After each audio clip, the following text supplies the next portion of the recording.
সুখ কিসে? এই প্রশ্নটা মানব ইতিহাসের আদিমতম প্রশ্নগুলোর একটা। মানুষ তার অস্তিত্বের শুরু থেকেই এই প্রশ্নের পিছনে ছুটে চলেছে নিরন্তর।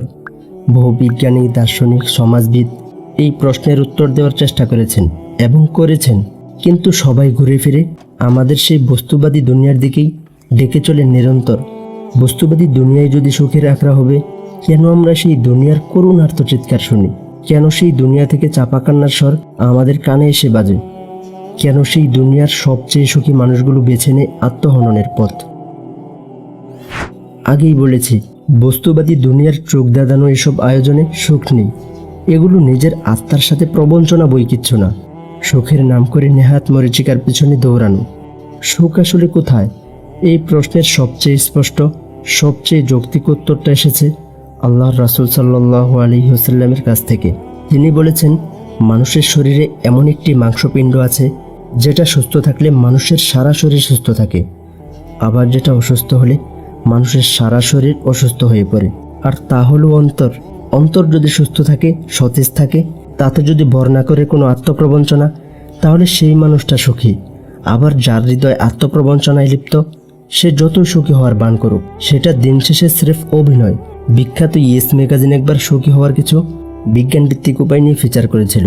সুখী হওয়ার জন্য তারা যে কয়েকটা উল্লেখযোগ্য কারণ চিহ্নিত করেছিল, তার মধ্যে একটা হলো তুলনা এড়িয়ে চলা। অর্থাৎ একজন দিন দিন ধনী থেকে ধনী হচ্ছে বলেই যে আমাকেও ধনী হতে হবে, এরকম মানসিকতা এড়িয়ে চলা, বরঞ্চ নিজেকে নিয়ে, নিজের অবস্থান নিয়ে সন্তুষ্ট থাকা। কোরআনের দিকে তাকালে আমরা দেখতে পাবো যে আমাদের রব ঠিক সেই পথই বাতলে দিয়েছেন যা আজকের দার্শনিকেরা সুখী হওয়ার জন্য নিয়ামক বানাচ্ছেন। আল্লাহ সুবহানাহু ওয়া তাআলা বলেছেন, কখনো সেই সমস্ত বস্তুর দিকে তাকাবেন না যা আমি তাদের উপভোগের জন্য দিয়েছি। এসব দিয়ে আমি তাদের পরীক্ষা করি। বস্তুত আপনার প্রতিপালকের দেওয়া রিজিকই হলো সবচেয়ে উত্তম ও সবচেয়ে বেশি স্থায়ী। সূরা তাহা আয়াত নাম্বার 131। সুখী হবার জন্য ইয়েস ম্যাগাজিনের পরের উপায় হলো smile even when you don't feel like it. অর্থাৎ হাসুন, এমনকি যখন দুঃখ ভর করে মনে তখনও। যারা হাসতে পারে তাদের প্রচণ্ড আশাবাদী মানুষ হিসেবে দেখা হয়। তাদের মনের মধ্যে সব সময় একটা আশার আলো জ্বলজ্বল করে। ইয়েস ম্যাগাজিনের সেই ফিচারে সুখী হবার উপায় হিসেবেও আরও বলা ছিল কৃতজ্ঞ হওয়া, দান করা, এমনকি টাকার পিছনে হন্য হয়ে না ছুটাকেও তারা সুখী হওয়ার নিয়ামক হিসেবে উল্লেখ করেছিল। মুমিনের জীবনের প্রতিটি ক্ষেত্র তার রবের কৃতজ্ঞতায় ভরা। আখিরাতের অনন্ত জীবনের সুখের জন্য দুনিয়ার জীবনে মহান আল্লাহ তাআলার অনুগত্য, তার সন্তুষ্টি এবং সন্তোষের পথে হাঁটতে পারাটাই সত্যিকারের সুখ। হেমিলনের বংশবাদকেরা আমাদের যে অদ্ভুত সুরে সুখের পথে ডাকে, সে পথে আছে কেবল ধোঁকা আর প্রতারণা।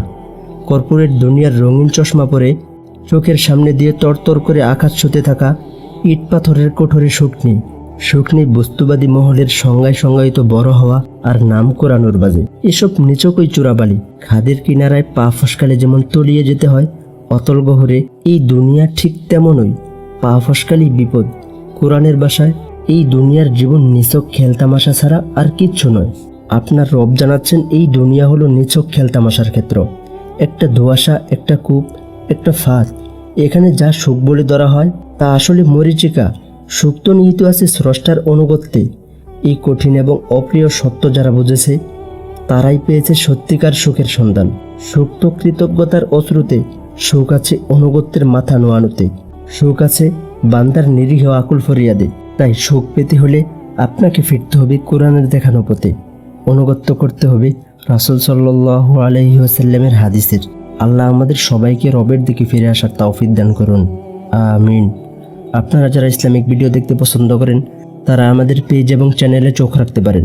লিংক বায়ুতে দেওয়া থাকবে। লিংক খুঁজে না পেলে সার্চ করে ফেলুন কল্প কেয়ার। আবারও দেখা হবে নতুন কোনো ভিডিওতে। ভালো থাকবেন, সুস্থ থাকবেন। আসসালামু আলাইকুম ওয়া রাহমাতুল্লাহি ওয়া বারাকাতুহু।